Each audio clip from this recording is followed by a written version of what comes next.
The portion of old Route 66 that crosses the deserts of Southern California can be a lonely and desolate place.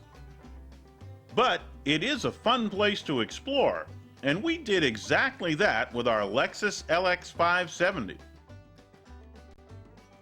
Early westbound travelers on Route 66 were thrilled to cross the Colorado River and enter the Golden State, although they still had the daunting task of crossing the vast desert separating them from the temperate climate of the Los Angeles basin that so many were coming to visit and to settle in.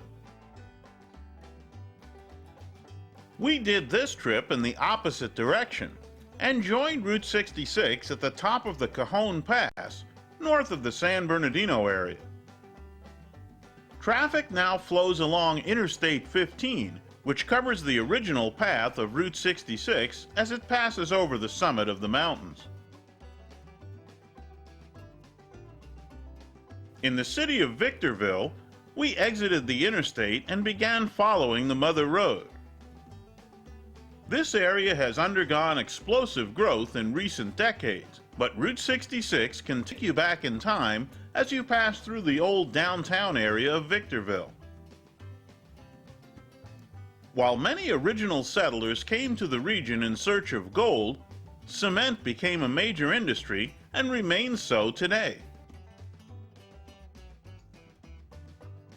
A number of buildings dating back to the days when this was a major thoroughfare still stand, but many more have been reclaimed by the desert or leveled to make way for newer structures.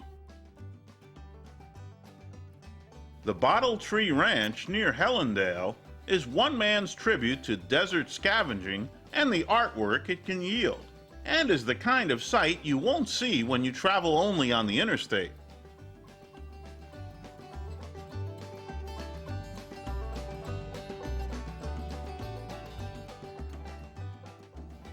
The city of Barstow has been hosting travelers for many years as a transportation hub for railroads and highways. The railway heritage is on display at the beautifully restored train station and Harvey House, which now houses a Route 66 museum. Harvey House facilities were a fixture along railroad lines in the late 1800s and early 1900s, providing dining and lodging for travelers.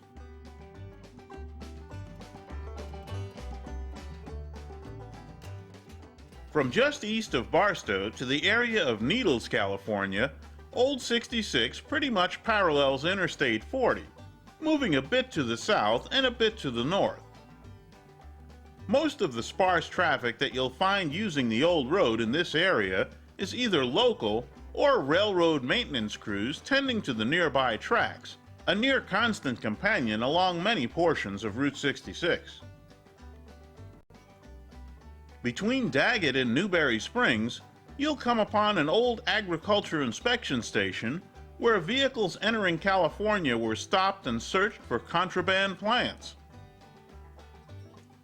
In the Dust Bowl saga Grapes of Wrath, this station was where the fictional Joad family had to convince officers that Grandma was ill and that they were rushing her to a doctor, when in fact she was already quite dead.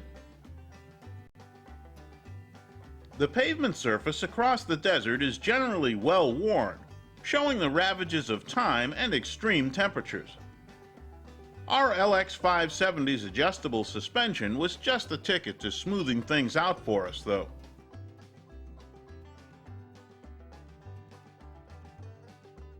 The remains of a number of businesses that catered to travelers making the difficult desert crossing before the days of the interstate are still standing, in varying states of repair, along this corridor. And some, like the Baghdad Cafe, made famous by the movie of the same name shot here in the late 1980s, and a later short-lived television series, are still ready to serve hungry travelers and local desert dwellers.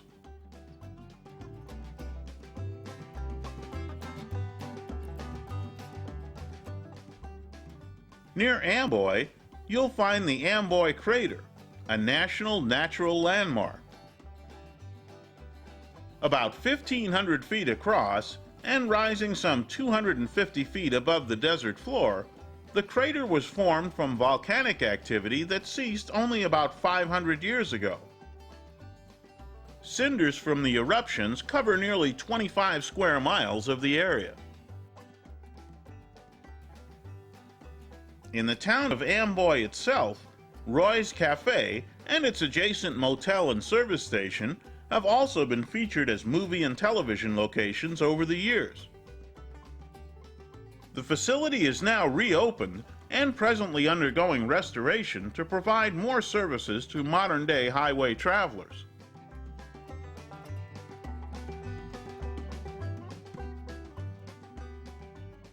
There are two different alignments of Route 66 across part of the desert, with the original road going through the town of Goffs, where you'll find some interesting remains and exhibits at the old schoolhouse.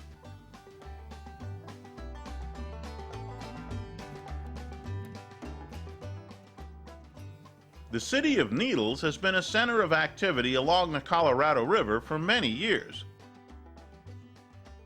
In earlier times, when steamships plied the river carrying supplies and passengers to various points, it was a major shipping terminal for both railroads and river traffic serving mining areas in California, Arizona, and Nevada. In Needles, the railroad station, known as the El Garces, was the site of another Harvey House hotel and restaurant. After many years of standing unused, it is currently being renovated to once again serve the traveling public.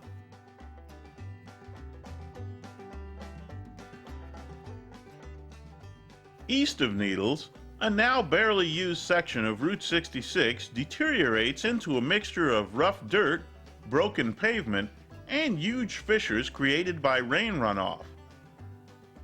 This unmarked, often overlooked section of the historic road dead ends when it comes to a crossing of Interstate 40.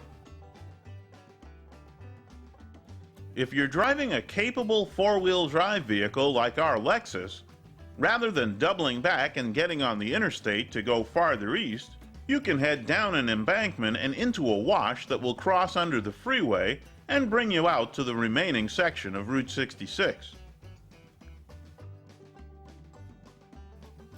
This portion of the road will take you as far east as you can go on publicly accessible Route 66 in California. You can view the original bridge that carried the highway across the Colorado River.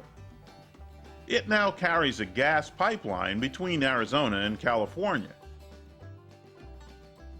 The access road to the bridge is now on private property, but some early-day guardrails can still be studied up close. From the distance, you can see the old road climbing the hill before heading on to the original bridge.